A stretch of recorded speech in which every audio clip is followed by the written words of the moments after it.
আজকে আমরা যাচ্ছি ভোলা থেকে রাঙামাটি, যেখানে উত্তাল মেঘনা পাড়ি দিয়ে সড়কপথে শত শত মাইল পের হয়ে কিভাবে বাংলাদেশের দ্বীপ জেলা ভোলা থেকে খুবই অল্প খরচের মধ্যে এই পার্বত্য চট্টগ্রামের পাহাড়ি জনপদ রাঙামাটি জেলায় পৌঁছালাম, সে সবকিছুই দেখাবো আজকের এই ভিডিওতে। সকাল 10টার মধ্যেই আমরা পৌঁছে গিয়েছি ভোলা জেলার ইলিশা লঞ্চ ঘাটে, আর এখান থেকেই লঞ্চে করে চলে যাব লক্ষ্মীপুরের মৌজু চৌধুরী ঘাট।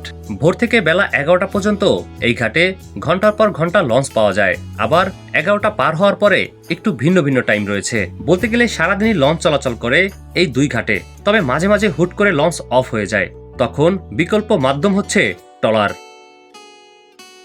ফাইনালি হচ্ছে আমরা লঞ্চ উঠে গিয়েছি। এই লঞ্চটা 11টায় ছাড়বে, তো এখন মৌজু চৌধুরী ঘাটের উদ্দেশ্যে রওনা করব। তো আবহাওয়া তেমন একটা ভালো না, তারপরও যেহেতু গন্তব্যে যেতে হবে, আল্লাহ ভরসা। সবাই হচ্ছে দেখতে থাকেন কিভাবে ভোলা থেকে রাঙামাটি যাচ্ছি। আমাদের মতো অনেক যাত্রী এই সি ট্রাকে উঠেছে। তাদের এক একজনের গন্তব্য চট্টগ্রাম, ফেনী, লক্ষ্মীপুর বা কুমিল্লা থেকে শুরু করে আরো বিভিন্ন জায়গায়, তবে আমাদের গন্তব্য রাঙামাটি।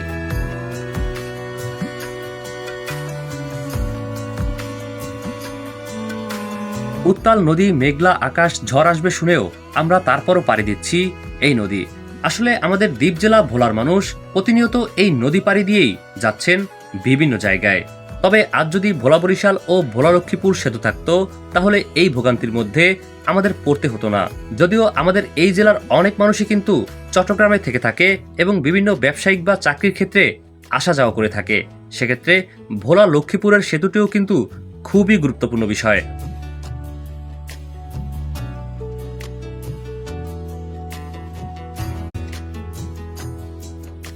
আজ আমার ভ্রমণসঙ্গী হিসেবে রয়েছে পণ্ডিত সাহেব পেজের আরিফ ভাই ও ট্রাভেলার ইমন ভাই। তাদের দুজনকে সহকারী যাব রাঙামাটিতে এবং ঘুরবো সেখানকার সকল জায়গাগুলো, দেখাবো আপনাদেরকে।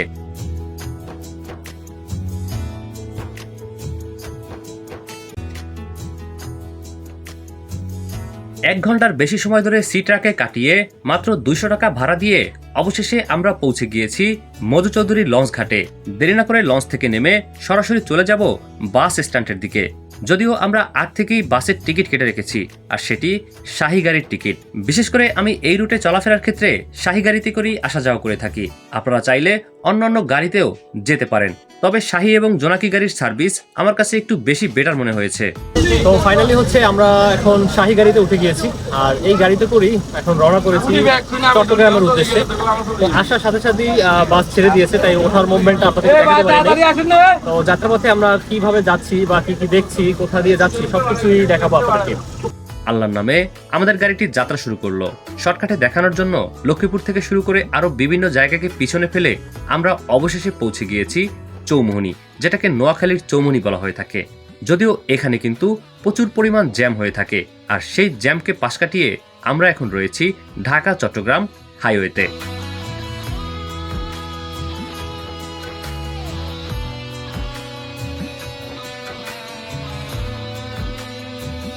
হাইওয়ে রাস্তাগুলোতে গাড়িগুলো অনেক দ্রুত চলে থাকে, আর গাড়ি যতই দ্রুত আগাচ্ছে আমরাও ততই চট্টগ্রামের কাছাকাছি পৌঁছে যাচ্ছি।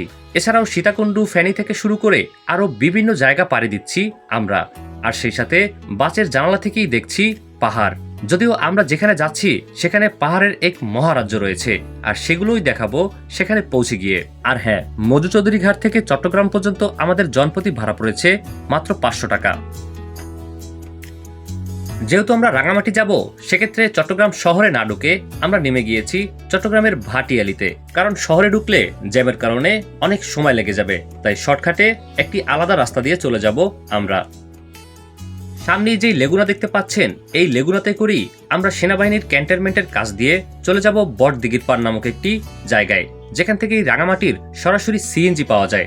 আপনারা চাইলে বাস দিয়েও যেতে পারবেন। সেক্ষেত্রে চট্টগ্রামের অক্সিজেন মোড় থেকেও আপনারা পাহাড়িকা নামক বাস পেয়ে যাবেন রাঙামাটি যাওয়ার জন্য। তবে আপনি যদি ভোলা থেকে আমাদের মতো আসেন, তাহলে আমরা যেভাবে যাচ্ছি এই রাস্তাটাই বেটার হবে।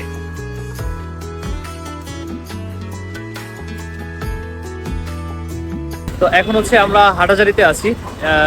আমরা ভাটিয়ালিতে ছিলাম, সেখান থেকে হাটাজারিতে এসেছি। এখন যাবো বটদিঘির পার, সেখান থেকে হচ্ছে রাঙামাটির দিকে রওনা করবো ইনশাআল্লাহ। তো আমাদের সাথে হচ্ছে রাঙামাটির স্থানীয় ভাই রয়েছে, তারা সহকারী মূলত আমরা যাচ্ছি সেই রাঙামাটিতে। তো দেখাই কিভাবে যাই, সেটাও এখান থেকে বাকিটা আপনারা দেখতে পাবেন। হাটাজারির বড়দিঘির পারে আসার পরই আমরা এখানেই সিএনজি পেয়ে গিয়েছি সরাসরি রাঙামাটি যাওয়ার জন্য। এখানে সবসময়ই রাঙামাটি যাওয়ার সিএনজি পাওয়া যায়। তো জনপ্রতি মাত্র 200 টাকা করে আমরা রাঙামাটি একদম বনরূপা বাজার যাওয়া অবধি ভাড়া করেছি।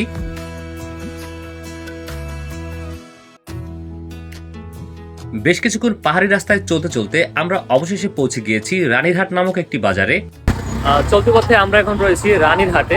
আর এই রানীরহাট কিন্তু বিখ্যাত বাঁশের জন্য। এখানে কিন্তু ঢাকাতে যত বাঁশ যে থাকে সেগুলো সবই কিন্তু বেশিরভাগই এই রাঙামাটির রানীরহাট থেকে মূলত যেয়ে থাকে। তো খুবই বড় একটি বাজার, আর বাঁশের বাজারগুলো ওই পাশে, বাট আমরা চলতি অবস্থায় আপনাদেরকে দেখাতে পারিনি। বাট এই সেই জায়গা যেখানে অনেক বাস বিক্রি হয়ে থাকে। রানীরহাট থেকে আমরা সিএনজি পরিবর্তন করেছি, যেটাতে আমাদের কোনো ভাড়া দেওয়া লাগেনি। ওই আগের সিএনজি ড্রাইভারই সেখানে ভাড়া পেড করে দিয়েছে। যদিও রাঙামাটি যাওয়ার জন্য সিএনজি এই রানীরহাট পর্যন্তই আসে, এখান থেকে আবার আলাদা সিএনজিতে করে রাঙামাটি জেলা সদরে যেতে হয়। অবশেষে সন্ধ্যার পরপরই আমরা পৌঁছে গিয়েছি রাঙামাটিতে। আর এটি মূলত রাঙামাটি জেলা শহরের এরিয়া। তো আস্তে আস্তে আমরা আরো শহরের ভিতরে প্রবেশ করব। যদিও আমরা বনরূপা বাজারে হোটেল নিয়ে থাকব, যেহেতু এখানকার কাছাকাছি আমরা বেশ কিছু জায়গায় ভিডিও করব, তাই সেই জায়গাটি বেটার হবে। তবে যাওয়ার পথে আমরা দেখলাম এখানে অনেক পাহাড়ি হাটও বসেছে, সন্ধ্যার হাট। তো হাটগুলো যদিও ভিজিট করতে পারিনি, অন্য এক সময় করব, যেহেতু অনেক জার্নি করে এসেছি, একটু রেস্টের প্রয়োজন আছে। বনরূপা বাজারে আসার পরে এখানকার হোটেল নিডসে আমরা উঠেছি।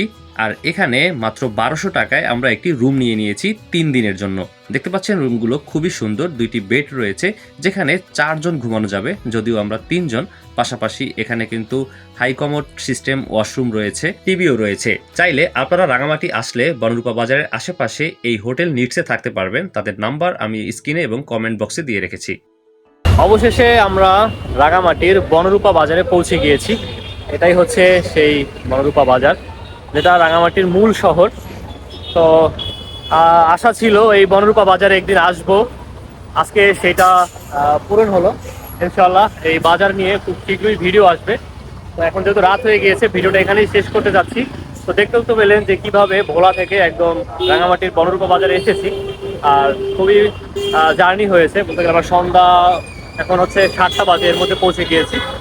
তো সকলে ভালো থাকবেন। ভিডিওটি ধৈর্য সহকারে দেখার জন্য অনেক ধন্যবাদ। আল্লাহ হাফেজ।